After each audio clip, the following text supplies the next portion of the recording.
Mother not to blame for flappers flapping. The New York Evening World, February 3rd, 1922. For one brief moment, it seemed as if the flapper solution were settled once and for all. The flapper flaps because her mother flaps. No less a person than Representative Alice Robertson of Oklahoma, the only woman in Congress, has just come forth with this statement. "You can blame the flapper's mother every time," said Miss Robertson.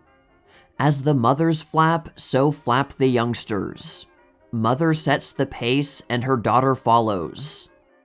While mother is flapping around at an afternoon tea or at a reception or bridge game, daughter goes out flapping in an auto. It's only natural. Let the mothers stay at home, then they would find that their daughters would come flapping home, flap into an apron, and spend their out-of-school hours in a thoroughly wholesome way. But you can't expect a young girl to stay home and knit when her mother is out playing cards or flapping around." Let us repeat. For one brief moment, it all seemed clear. Perfectly so. With this idea fixed in our head and our teeth gritted against the flapperish mother who has brought such comment upon her little innocent daughter's head, we trotted up to see Professor Herman Horn of New York University. Professor Horn panned the flapper pretty well the other day in an address to graduates of Washington Irving High School. He said, "A flapper is a person who prefers ignorance to the truth. A flapper has a conscience which does not bother her. Therefore, we thought we would find out how clever Professor Horn was at panning the flapper mother. But here is where we met our Waterloo. Here is where Representative Alice Robertson's flapper mother solutions fell through."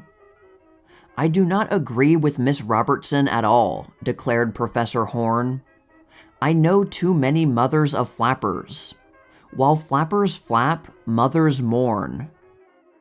But mothers, yes, mothers of 50 and grandmothers of 70, flap around in low-cut blouses, skirts to their knees, and smoke cigarettes."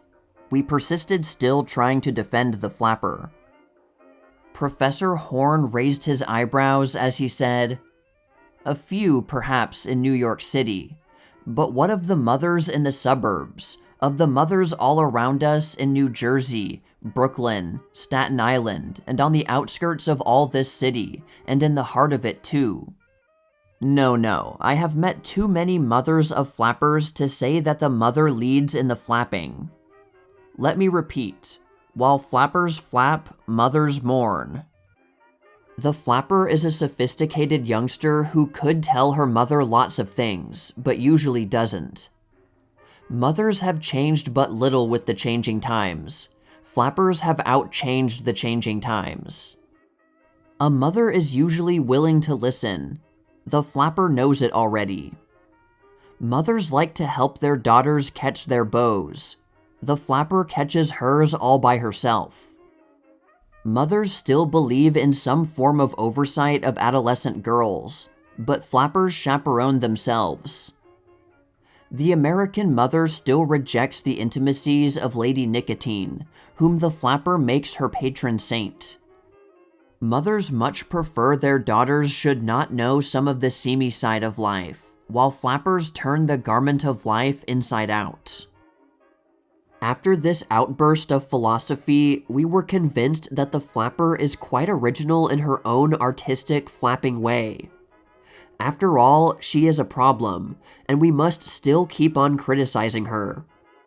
But she makes delicious copy and splendid models for magazine covers. The flapper movement is worldwide, continued Professor Horn. In the New Germany, it is known as the youth movement. All over the world, youth has declared war on the old customs and the old schools, but mothers are still conservative. Mothers still take slight comfort in the thought, when flappers marry and become mothers, they will cease to flap. But there is the disquieting thought that to the all-knowing flapper marriage does not mean motherhood. "You are hitting the flapper pretty hard," we remarked. "I am defending the flapper's mother," replied Professor Horn. "You see, I know them both well, the flappers and the mothers. The modern mother is ready to play the game of girlish pranks and catching a husband, but not to the flapping limit.